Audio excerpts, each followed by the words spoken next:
What's up, everybody? Welcome to the CanesInSight Daily Podcast, powered by Anajar and Levine Accident Attorneys.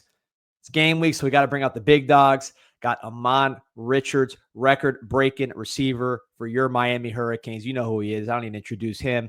Also, Steve Kim, back by popular demand.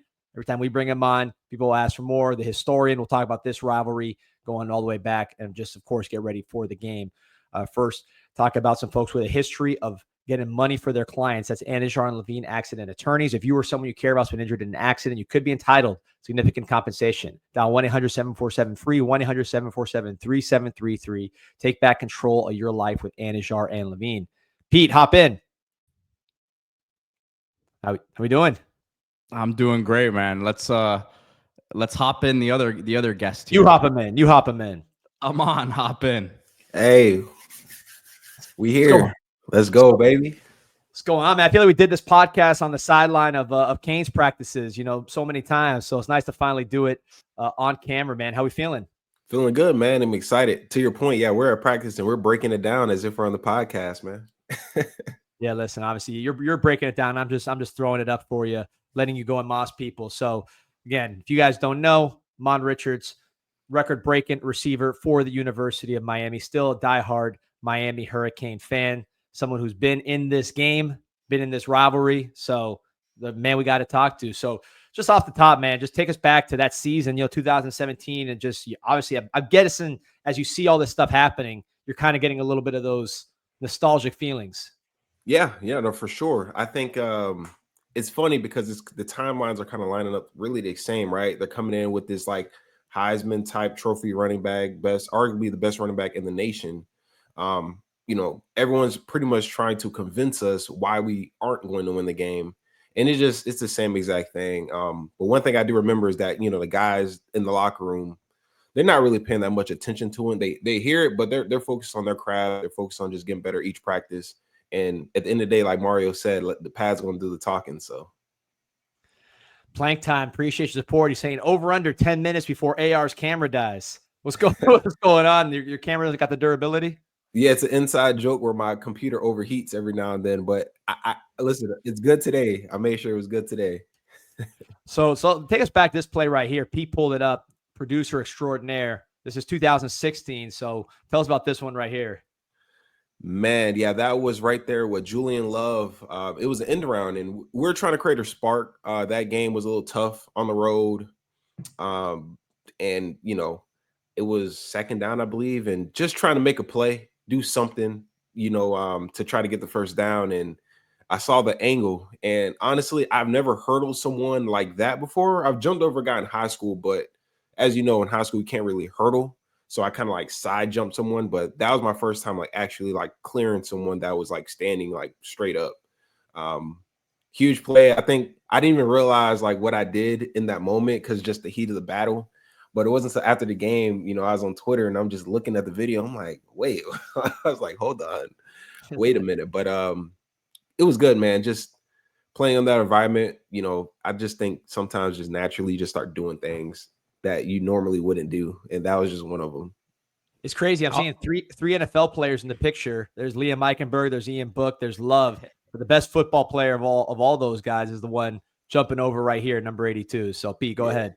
No, I was gonna say I was at that game too, and you're right, Ahmmon. That was a weird game because we went down big, and it felt like the offense was really stagnant there. The defense couldn't get a stop, and then all of a sudden everything flipped, and then had a chance to win the game there at the end. I think we took the lead, right? And then they got down to the goal line. There was the fumble, and they were able to hop on it, and they ended up scoring. But yeah, it's funny. I'm remembering now. I actually drove from Chicago to South Bend with Steve Kim for that game. So it's funny that we have him on this show today too. But yeah, man, that was quite the memory. Yeah, it was like once of a lifetime type. Even playing in the stadium, just that whole like scenery, everything about it was just one of those like cool moments. It was like the atmosphere, like the time of day, the sun was like coming down at that time. So I know what you're saying. Like, I remember thinking the same thing. Exactly. I remember thinking the same exact thing. Well, listen, I mean, the key to this game, a lot of people think, at least the unknown for the Canes is going to be that wide receiver position because you lose so much production last year. I know you when you're at practice, you watch everybody, but I see you're watching the receivers, you're commenting on this and that. You've seen this crew, you've seen really since spring. So just big picture, wide receiver position, what are some of the things that you've seen and some of the things you're looking for from this position? I mean, I'm looking forward to just seeing how guys create separation. I think that's something Kevin Beard kind of like, when he's coaching these guys up, a lot of his training videos, even when I think back to what he was telling me when I was in high school, just create separation, just big on the release. And I think when you're playing a team that got good corners that can, play bump and run all game if needed, that separation, and it may be a yard, it may be half a yard, like all that matters into, making contested catches. So I'm curious to see how we look, game one. I think you're not going to really face a better secondary throughout the year other than, this week one matchup. I do think we match up pretty good against them. I do believe that they have some guys in their secondary that are a little bit of liabilities in coverage. And I think Shannon Dawson will probably do his best to attack those guys or put those guys in situation to make them, cover. For example, I don't think number 8 is a cover guy. Number 29, he struggles in pass coverage. So I do think those are the type of guys we'll attack and try to exploit those matchups.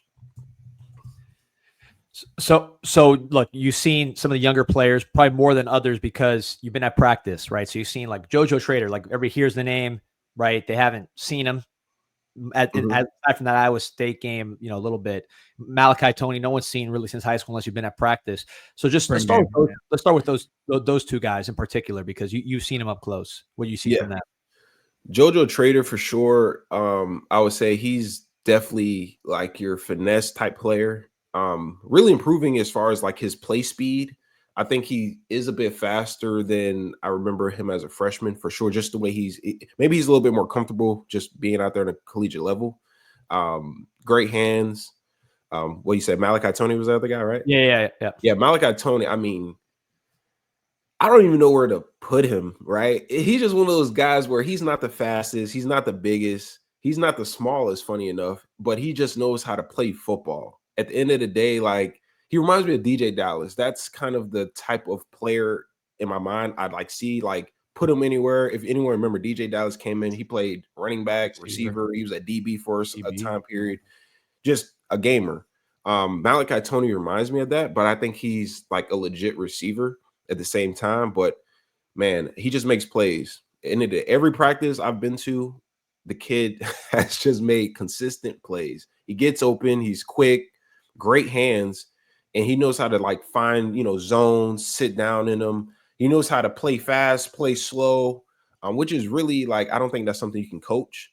I just think that's just a God-given talent that he has. So those two guys, man, I mean, shout out to the staff for, keeping those guys home, because I'm certain if those two guys go to any other school, we're probably on here talking about, keeping guys home and things of that nature. But we have two really good ones, especially for the future.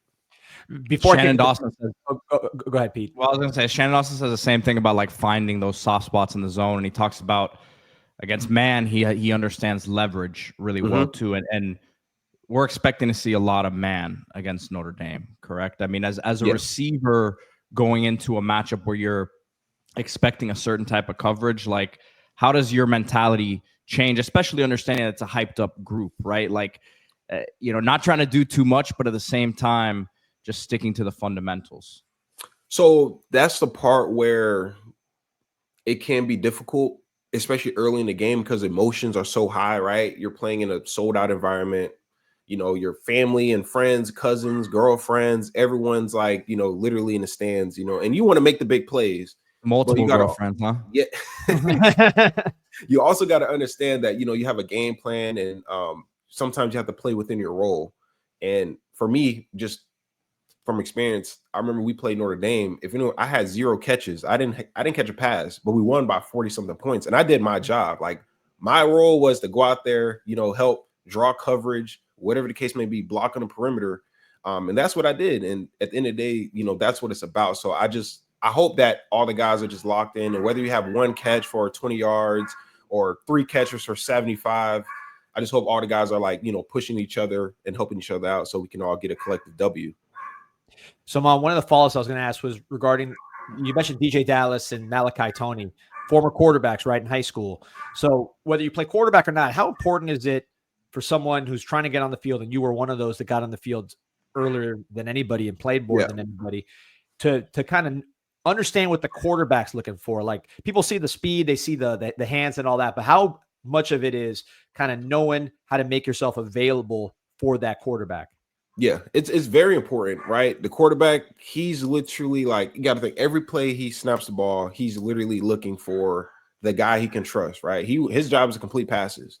So just understanding, like, okay, if I'm always where the quarterback knows I'm going to be, right, that's a higher chance he's going to target my way. Also, when he does throw my way, am I making plays consistently? Or am I a guy that can't make 50-50 catches?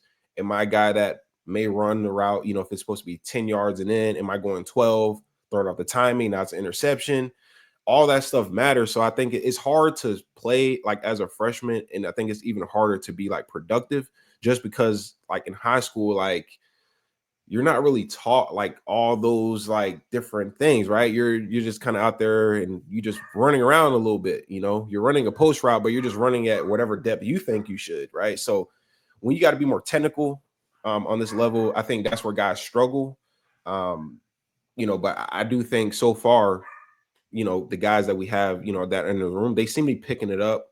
And, you know, shout out to Coach Kevin Beard, you know, for, you know, just honing it, because I see how he works with those guys, and he's very tedious.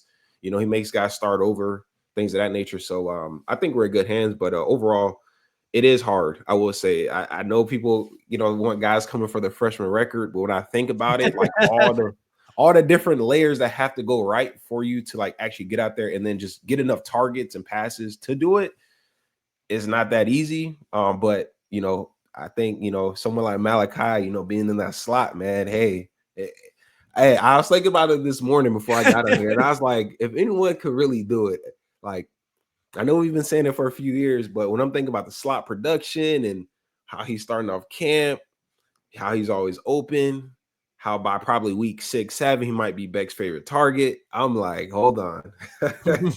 He might got me. He might got me. Might be a little dicey there. Yeah. Yeah, I've been saying, I mean, I think, man, D, from the pretty much week 1 of camp, my prediction was him and CJ Daniels would be the 2 leading receivers. I think I had CJ Daniels number 1 there, but I think as we keep going along here, I think I'm getting closer to just saying Malachi will be the leading receiver altogether. So Ahmmon, by the way, first of all, Ghost of Von Donaldson saying Ahmmon is good at this. I know, we know, man. He's been doing this. He's a pro. He's got a lot of different careers, but this definitely, that's why we got Ahmmon. Shout out to Jerry Campos making this one happen. Yeah, we got a question here. This is an interesting question from Javi Kane. He's asking, hey, Ahmmon, big fan here. You think Milroe would have been a better quarterback for Miami's situation this year than Beck? Thanks. Oh, so what do you think about that one? Oh, wait, hold on. Take your mute off. Oh, no, it's still. Yeah, you're still on mute. Still on mute. You got to hit that mute button. I was hitting it and it still wasn't saying. Oh, there it is. Check. Oh, I don't hear him now. Oh, we'll get him on. Here, I'll remove you, Ahmmon, and then try to reconnect your mic, and we'll get you back in here. And Ahmmon, give me a thumbs up. I can see you behind. When you get it back, just give me a thumbs up, and I'll bring you back on. It is a good question though. It's not something I had necessarily thought of. I mean, you'd have to really the offense would look. This is the question again that Javi Kane was asking us. You know, if Miami's situation would have been better with Milroe this year. I mean, Milroe's in the NFL and he's a supreme elite athlete. I think that with the right system around him it could be a really good college quarterback, but he didn't have much success at Bama. I think Carson Beck has had more success than him at the college level. Yeah, he'd be running more. Let's see. We got him on here. Ahmmon, you there? Right, can you hear me now? There we go. All right, so let's go. So, interesting question. What do you think? Yeah, so definitely not. Javi, you have to stop trying to troll me. He's trying to get me, but no, for sure. I don't think Milroe is a terrible quarterback. I think in college he could be a great fit for a certain scheme, right? Just with his legs. But in the day, I think Shannon Dolphins offense, you know, you definitely need a guy that can, you know, be accurate, you know, and push the ball downfield. So to answer his question, I wouldn't choose really anyone over Beck. maybe Quinn Ewers or something like that. But you need guys that are accurate. I think that's what he needs in his system. Oh, and guys that make great decisions. Let me not forget that one. So Ahmmon, I'm a big believer just in practice, just kind of like first impressions, right? I mean, no one knows more than players, and I notice the players will go out there and they'll watch like one play and they're like this one. You know what I mean? It didn't take a long evaluation for the people that really know.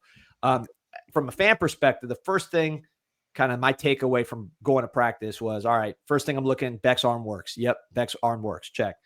Then it was those corners, right? Just the length and athleticism on the edge. That was my big takeaway. Still is my big takeaway as far as people ask me, what's the big difference from this team? I'm saying the corners. You saw those guys. Obviously, you've gone against some of the best corners in America during your career. What do you see with the corners, and how do big corners like that, affect what you do as a wide receiver? Man, first day I went out there, first person I saw was Xavier Lucas. And immediately I watched him do like 2 or 3 reps. And I was like, yeah, that's a first round corner if I've ever seen one, right? Just his body movement, his size, right? He's 6'2", 200 pounds, but he moves like a legitimate corner. I saw him. Who else was out there? Charles Brantley at that time. I remember at that time he was a little guy, but he was very feisty. Keontae Scott, very good size, like bigger built. I like his size as well. Then we look at Ethan O'Connor, a little bit on the slimmer side, but his just overall ball skills was what impressed me when I saw him out there as well. Then you see Damari Brown, and you're like, I mean, is he a strong safety, right? Like he's built up. So we have the size there that I haven't seen in a long time. For sure, when I think back at that 2017 team, Michael Jackson was like a big corner, obviously still in the NFL.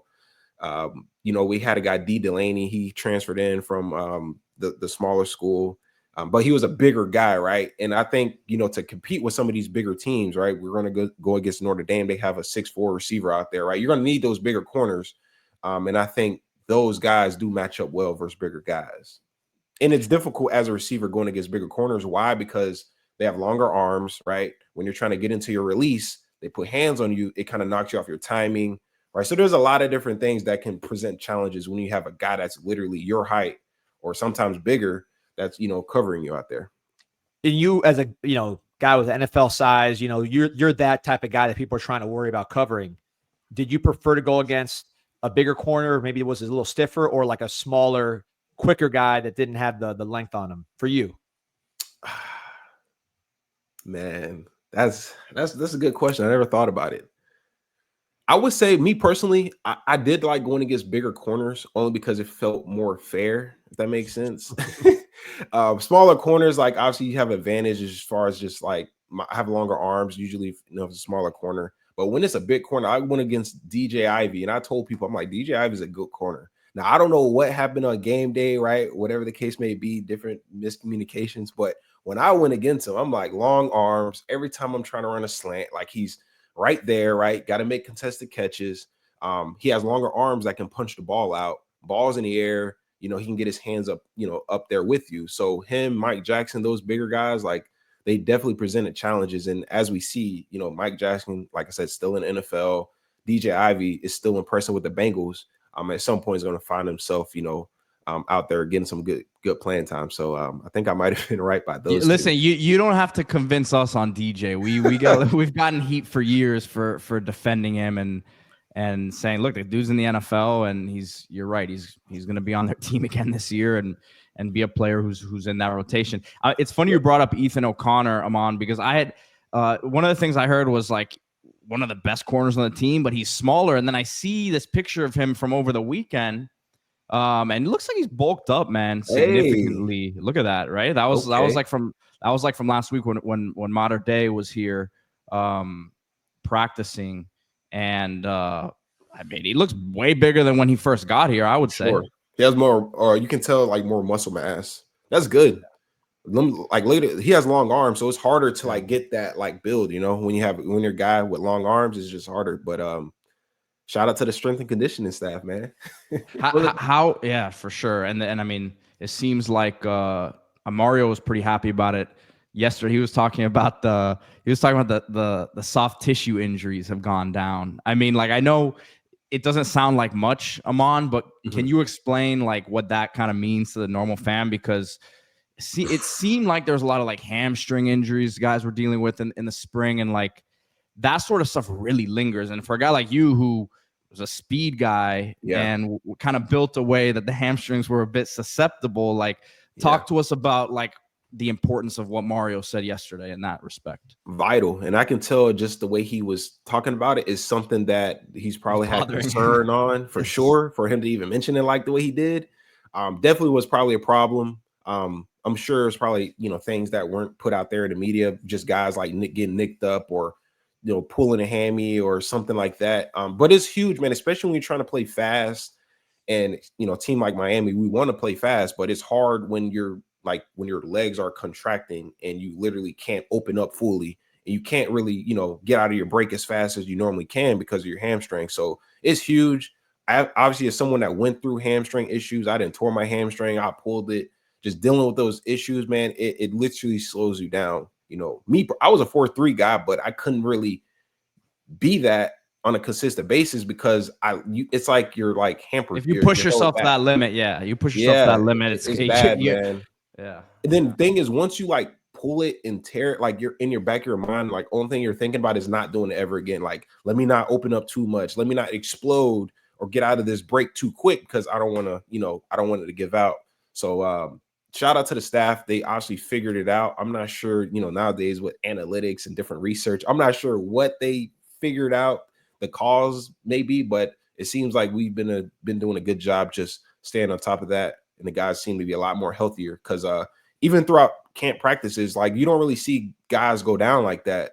Normally, you know, you see bodies dropping or, you know, guys on the sideline constantly, but now it's just, it's limited a lot more for sure.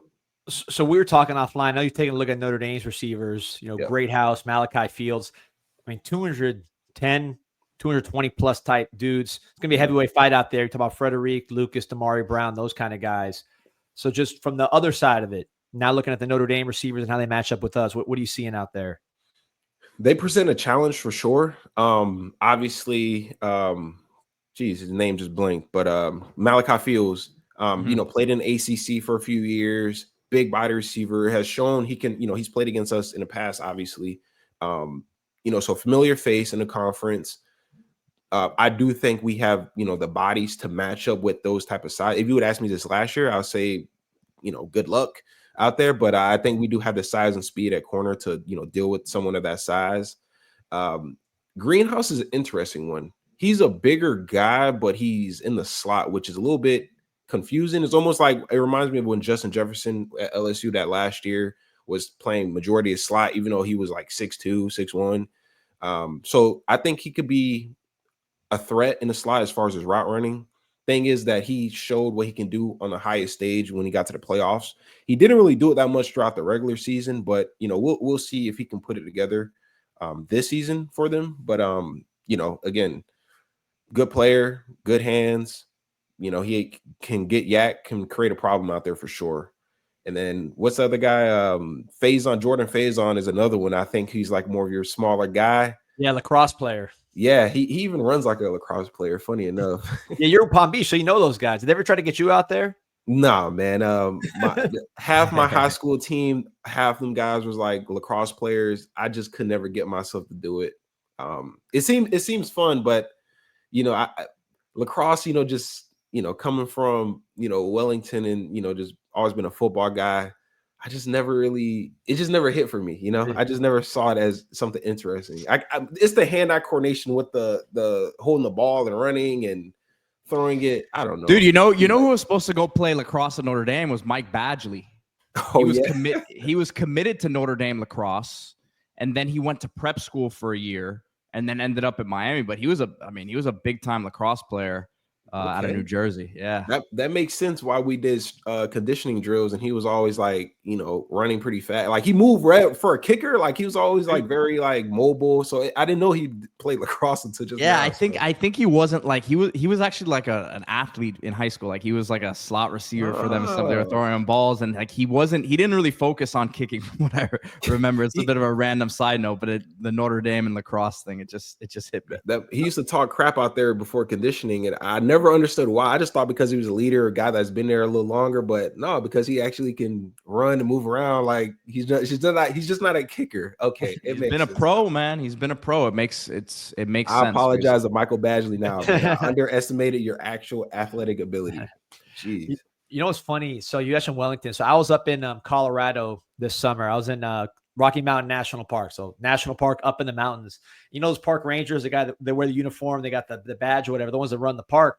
So I'm talking to him. He says he's from Florida. I'm like, oh, where you like what part of Florida? He's like, oh, it's a Wellington. I'm like, oh, you ever heard of Ahmmon Richards? He's like, man, Ahmmon Richards. He's a legend. So your name carries out there to the Rocky Mountains, man. It crosses the Mississippi. It goes all the way to the other side, man. So it's traveling right now still. I appreciate that. That's nice. That's nice, man. Hey, one thing about Wellington, man, we support our own, man. It's a small little town, you know, not much to do. You got your horses, you know, your lacrosse, obviously. Maybe there's some sports here and there, but you know, it's a small little town. I appreciate them all. Let me ask you this, and this is a random question, but you would be the one that would know. I know you live down here, but I'm sure you got people up there still. I had heard that, you know, one of the reasons why the muck, like Okeechobee area, is kind of going down in football is a lot of those guys are moving east, you know, going more towards Wellington or you know, some of the areas around there. Are you seeing that? I mean, I know you're not from the muck and you're not even in Palm, you're down here now, but like what's going up in Palm Beach that you're not getting that same talent, at least out of that Okeechobee area? Yeah, I mean, for sure. I do think I remember the time in high school when they started being a little bit more lenient on like the school zoning where guys can go based on where they live. There's a lot of guys trying to transfer to like Wellington, Royal Palm. Obviously, there was a lot of like housing opportunities they created, you know, for guys out in the muck area and stuff as well. They started building these like, you know, like what do you call them? Like I wouldn't say like a Section 8 home. I say like, you know, townhouses and things of that nature. So a lot of those guys were coming to our school, and obviously on the football level, when I was there, you know, we had a lot of guys, you know, scouts and Ohio State with Zach Smith's coming to the school and all those guys coming to the school. So guys were trying to transfer in and get in the mix. So I do think that plays a part just nowadays, like guys trying to get into like more of like the city. If you ever been out west, like, you know, Belgrade or Clewiston, Florida, like it's like your country town, like very small. So guys are, you know, I think moving more inwards. You know, Palm Beach Central is a school a lot of guys go to now, Royal Palm, Park Vista, and obviously, you know, Wellington as well. So I think part of that was like the school zoning. Guys, you know, couldn't go at that time, or you had to live or have your address, a certain address, right? You know, the loopholes. Yeah, you had to go stay at your aunt's house. You had to stay at your aunt's house who lived in the area, and they had to go do like the check to make sure you had like belongings there. Yeah, exactly. So I remember Central one time. Miami Central had a quarterback who was from like Davie or something, and they marked him as homeless so he could go to Central, because if you're homeless, you can go wherever. So he was staying at like a Holiday Inn or something, supposed to be, and then they followed him and took pictures of him just like going into a normal house in Davie. So they whoever was the op reported that to the authorities, man. So things are going crazy right now. But comment from Marquez Williams, fullback drafted stud for us. This AR was the coldest freshman I ever played with. You guys had some dudes, man. Between Marquez got drafted, you go down look at that list. So many. There's like everybody on that 2017 team that was starting, pretty much everybody's in the NFL 2016. And you were, I mean, in my opinion, I'm not just saying this because you're on the show, you were the best player on the whole team. So like when you look at the NFL numbers and yourself and people like that, I mean, it was a loaded squad. Yeah. Now we have potential, man. 2016, it hurt me because after we lost to Florida State, man, like, and I used to say this before I got on Miami's team, I was like, man, every time we lose to Florida State, we always go in like a little dip every time. And then to be in it, I was like, oh no, bro. I was like, no way. We went on like a 4-game losing streak, like was getting embarrassed. You know, it was some close games, but you know, we just couldn't come out on top. And then we just played Pitt, and I just kind of like, I just went crazy. And then we just went on like that 5-game winning streak, you know, won the bowl game. momentum carried over into the next year, start off the year hot, except we just kept it going. We finally beat Florida State at home in a crazy way. And then we just kept going. And then obviously, we lost at the end, but that was one thing we're trying to correct, man. So B, you got one before I got a million. So you go. No, go. I know. We got Steve coming on here any minute now, but no, I mean, I guess my question would be, with the transfers, right? Like these guys have had enough time now to be, and I guess the question would really be more in specific to Beck, but like if you could put yourself, something I've told a lot of people this offseason is obviously Cam came in right away, and like Cam commanded the room because of how he approached things. Like he was obviously very demanding with the guys around him. But like I've been trying to explain to people that the guys on the team probably really didn't know who Cam Ward was like that before he stepped in there, because of the guys aren't watching Washington State like that, right? Like you know who he is, you've heard the name. You guys, I'm sure, pulled the highlights up right away and like what they saw. But like Carson Beck's name, it rang a little more loudly than at that time. Ward's did. So like obviously he wasn't thrown in spring, but that sort of respect factor, how do you think that kind of helps a group of receivers that are really coming together for the first time understand and have confidence that he's done it before and we've seen it happen? Yeah, I mean, it's huge. I think to your point, like, guys definitely didn't know who Cam Ward was. And if anyone's like saying, I watched him, X, Y, and Z, like I would be like, definitely not. But to your point, Carson Beck, he's definitely, a guy that's played in the SEC, right? Played in big time games that we've all watched. And, you can say he had highs and lows, but at the end of the day, like a lot of these guys knew he was. There's obviously a respect just for what he's done at the highest level. So when he stepped in a room, or came on campus, I should say, it was probably a little bit of a transition just to get to know the guy like personally.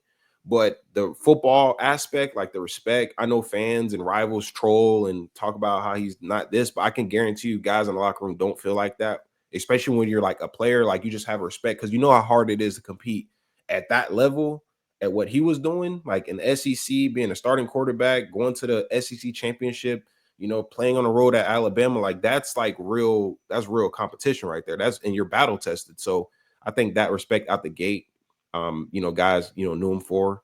It was just a matter of just him being healthy, obviously with his arm. And, as we saw in camp, once he got the clear to start throwing, like you could just see his whole personality started showing. He actually started smiling. He's throwing the ball around. He's chopping up with guys, because as a guy that's been injured, man, it is difficult watching your team compete and go through like that grind. And you're just sitting there watching, right? You almost feel like an outsider. Whether you're on the team, transferred in, you're going to feel like an outsider. So it was good to see him kind of like transfer in and like start to like gain that confidence as like, I'm the leader. Like, this is my team. Like, I'm going to bring you guys along to places I've been that I know that we haven't been before, so that was good to see. So we got Steve in the bullpen. Ahmmon, I don't know if you want to hang out or you got something to do, but plug your stuff. Let everybody know where to find you, because, you really are good at this, man. You got a lot of talent on top of just jumping over people and doing all that, man. So let everybody know where they can find you. Yeah, man. I mean, anywhere on Instagram, social media, Ahmmon Richards. I also am doing a show, me, Gio, we're over there. Who Wants Smoke? We're, talking Canes football, whatever the case may be. Also, I'm doing some game and stuff. So interesting. I have a Twitch channel, Ahmmon_Richards. What I do is that, I'm in competitive franchises because I'm actually good at the game. And then I'm also talking Canes football, sometimes dropping nuggets. So it's kind of like, I would say Pete's Discord, except it's just in a. I gotta tap in with you on Twitch, man. I've messed around with the Twitch game on FIFA. Yeah. Okay. I enjoy it. So I'll check out one of your streams one of these days, man. For sure. It's the wave, man. It's fun. All right, man. So you right, can hang out, or you gonna go get some sun? What you got? I'm a bounce. I got some work to get to, but I'm gonna have the show pulled. I have the show pulled up on my phone every day, so I'm always listening, whether I'm in a car or doing some just regular work. I'm always listening. So I appreciate you. And by the way, Appreciate you. Tuesdays now, mark your calendars. Get Ahmmon on here talking about everything. So get your, next Tuesday, get your questions ready. It's gonna be fun, man. Looking forward to it. I've been waiting for this moment. I was hopefully it eventually happens. So I'm fired up, man. Excited to have you around, man. Yes, sir, man. I appreciate it. Appreciate you guys. All love. Go Canes, man. See you guys Later, Sunday. Man. Go Canes. Go Canes. Yes, sir. Let's go. All right, from one legend to another, man. Steve